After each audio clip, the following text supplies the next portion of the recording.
It's Sunday, Big 4 Day, meaning we'll be going over Ethereum, Bitcoin, Solana, and XRP, not necessarily in that order. We'll actually be starting off with Ethereum, as you can see on the board right here, and I want to continue with the very long-term analysis that we've been having for all of these different assets for the past almost year now. And as we went over last week, or maybe it was 2 weeks ago, I started to see the first break in this model that we've been applying to these coins in the past year. So that to me is a big warning signal, potentially long-term, and we're very likely going to get clarity on this situation, not this weekend, but at the turn of February, which is in 5 days. Let me just see exactly when it is. Yeah, next Friday. So we'll start it off here with Ethereum. Ethereum actually is the most robust of the altcoins, and we do see that it still has this potential for a higher low on the weekly and monthly, assuming that it does close somewhere here or higher. But I would state that Ethereum really want to see this one close above the month. Whoops, I'm on the wrong chart right here.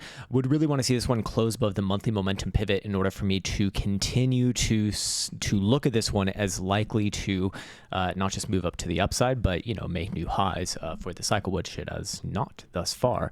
But looking at that pivot number, it is 2,900. That would flip your monthly stochastic oscillator back to the upside. And right now, Ethereum, with 5 days left in this trading month to go, is trading just under 2,800. Obviously, a lot can happen, in 5 days, but do keep that number in mind, because if Ethereum does close below there, that is gonna kind of put a damper on its more long-term case. Of course, we'll have to see where that same momentum pivot opens up coming into March. It's possible that it does come much further down, but just at current face value, I would say that is a little bit concerning, if you will. But in the short term, as we went over last week, this thing was likely to bounce. I was looking at somewhere around about $3,000. Didn't quite get there. I still think that you do get a bounce somewhere around $3,000. So, that doesn't really change for me in the short term. Just a long term is changing. Short term, did hit the 382 fib right here. However, again, I do think that it will get somewhere around the 50% retracement level, regardless of whether you're super bullish or super bearish in this case. And that is actually above 3,000. It's closer to 3,100, a little bit above 3,100 to be fair. But, long term, it's just hard to get excited about Ethereum as long as it's below about 3,700. Just this last major trending lower high before this thing did really get ready to break down back into the $2,000-ish region. So I would be cognizant of that as well. If we go over here to the 5 day, I'm curious if there's anything of note. Yeah, there is potential for hidden bullish evidence, again, supporting the case that this thing does likely have a rally in the short term. short, medium term, let's just say like the next week to 3 weeks time span, something like that. I think 3,100 very, very likely to get hit, and if it is going to be bullish, we'd be expecting not to see a rejection there. We'd be expecting obviously a little bit higher. Still, I think that this one will take its time, but you can see these sort of dominoes in the background here that give it the green light. Of course, could this one in the short term?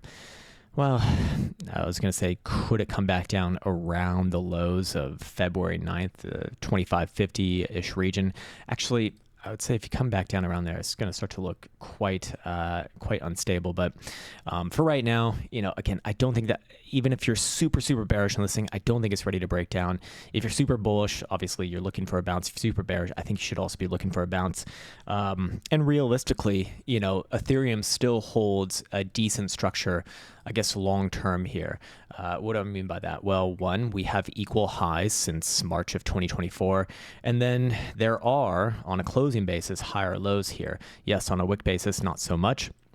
So let's maybe do it like this. But, that is still very important, and what I do put the most emphasis on. So I would still refrain from getting like super fully ultra massive mega bearish on this one in particular, especially seeing as Ethereum versus Bitcoin we did go over in the past couple of weeks. This one's putting in a bottom right now, and again, long term, I don't fucking like this chart, obviously, but I'd be remiss to say that this thing is not likely to bounce like very heavily here. So it will very likely gain versus Bitcoin and gain versus Solana for that matter as well. But that doesn't necessarily mean that Ethereum USD has to go to the upside or make new all-time highs. It just needs to outpace Bitcoin or just not do as bad as Bitcoin in order to continue to go up versus it. But again, this one hit, essentially a multi-year low from January of 2021 before this massive ultra breakout. And now we're seeing, obviously this one's bounced a lot since last couple of weeks when we identified this, but monthly stochastic momentum is actually about to freshly turn to the upside, assuming this thing does close above 2.7 million Satoshis.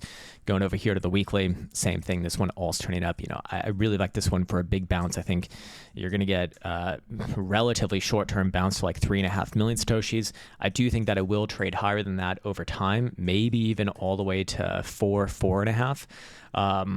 But long term, just it's hard to love a chart that just goes fucking down for years and years, as always. But yeah, I think that it is going to gain versus Bitcoin and very likely gain versus Solana as well. Let me just double check. I guess in this chart it should be going down. Yeah, we called a high here. This was back in January of this year, January/December of this year. It got retested in January. Yeah. Called the high here after this move down at the very end of November, then retested in January, but did not close above. Very important. And again, this one, I do think is going to enter into a pretty nasty downtrend here, meaning that Ethereum should be getting the upper hand versus Solana. Again, that doesn't necessarily mean that Ethereum USD has to go up versus USD, but in terms of just investments, you'll either lose less by holding it, or you might make a little bit more as well. But I do think that this one will at some point, I do think that it comes all the way back down here. Somewhere around here with stops along the way, of course, as well. Bless you, Elsa. Anyways, yeah, that's it for Ethereum and kind of a little bit of Solana as well. Let's get into a Solana officially.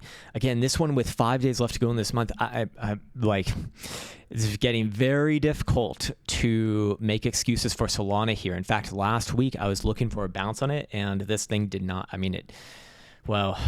it actually didn't even bounce. It actually went down. So massively wrong on that one. And while, is it going to bounce off this region here? Is it going to try for a bounce off this region here? Maybe yes, maybe no. If it does, somewhere around 190 to 200 is probably the likely target. But long term, my concerns with this one are starting to get greater, because the monthly, again, with just 5 days left to go, is one, trading below the last month's low. So this is starting to really look like a reversal formation right here. And that's going to be coupled with potential for regular bearish divergence coming on a monthly time frame.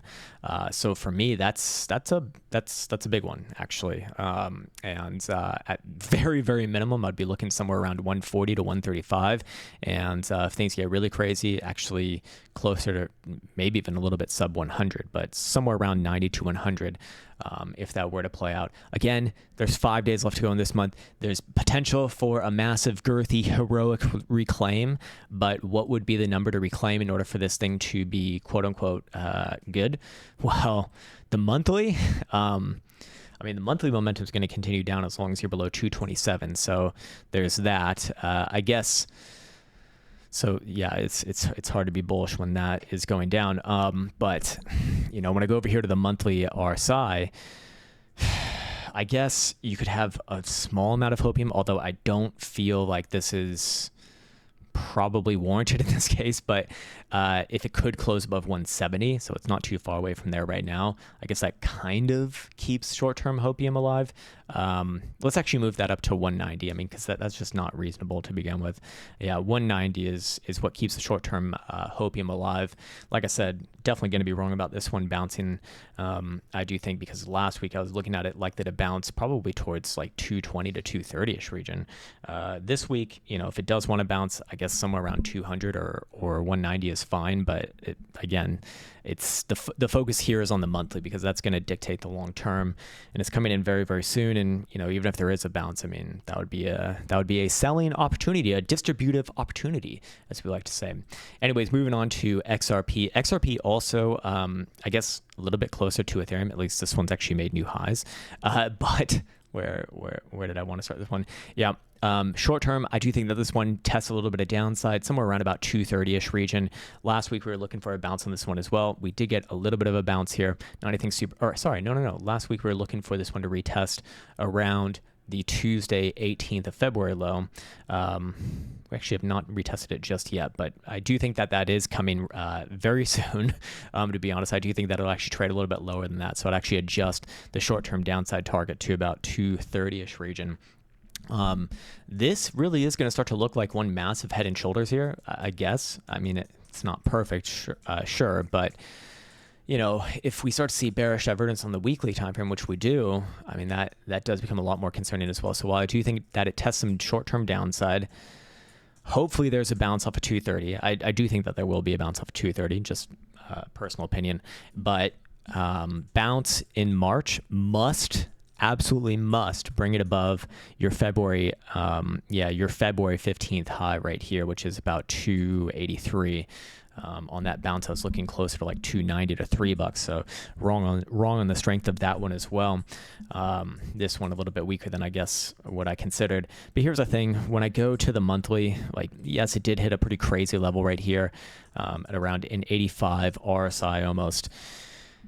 No, I do not consider this bearish divergence right here from these highs in 2017 way too fucking far away.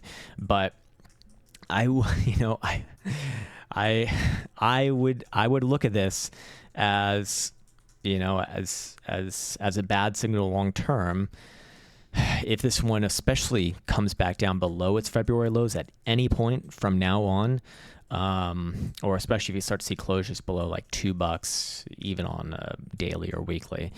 Of course, BBWP reached some pretty extreme levels right here. Yes, we have seen it higher in the history of XRP, but getting anywhere above 85 percentile. I mean, especially within an RSI read like that, I do think that this one's going to be trading sideways for a while at best, for the BULA's sake, between about $2 to the downside versus nearly $3 to the upside. Massive fucking range, obviously, but I do think that is, I do think at best, even if it is going to be bullish long term and it does still have new highs to put in, you're going to be seeing sideways for like another month or two.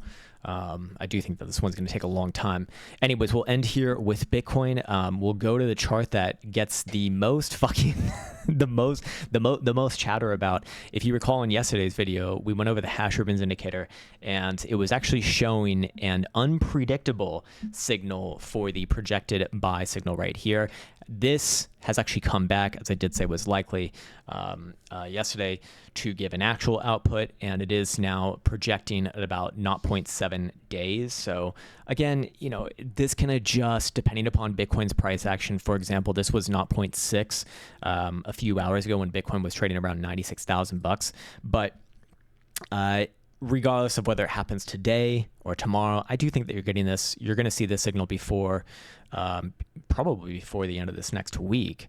If it doesn't happen before the end of this next week, I mean, that would be quite concerning, I think. But again, I want to reiterate the very, very important factor about this, because I feel like this does not get heard enough, or maybe there's just some lobotomized people out there in the world. In fact, there definitely are lobotomized people out there in the world, myself included. I definitely don't think that I'm redacted myself, but but the way that I look at this is that the projection is nice. It's great. It's really, really amazing for engagement and shit like that. And yes, it can give you kind of an idea of when buy signal, but until that buy signal prints and confirms over one day, I personally am holding off on, declaring any sort of potential for a long-term long position. And even, by the way, when it does, if and when it does get confirmed, I mean, at some point it will, whether it happens here or whether it happens much lower, that doesn't mean that Bitcoin just does this. Wait, get my brush out over here. Whoop! Shit like this. No, obviously fucking not. Again, marks, I mean, generally don't even move like that to begin with, but I would give a very obvious area of interest, being this last trending higher low here, as a point which we would not expect Bitcoin to close below actually ever again. If history holds true, that has happened about 85% of the time, 17 out of 20 past iterations. That is when we've gotten this signal. So yeah, that's where I'm going to end things for today. Hopefully this one was in some way helpful. As always, I want to wish you the best. All right, what do you Elsa wants to say in outro? Fuck you and I'll see you tomorrow. She's very proud about that one.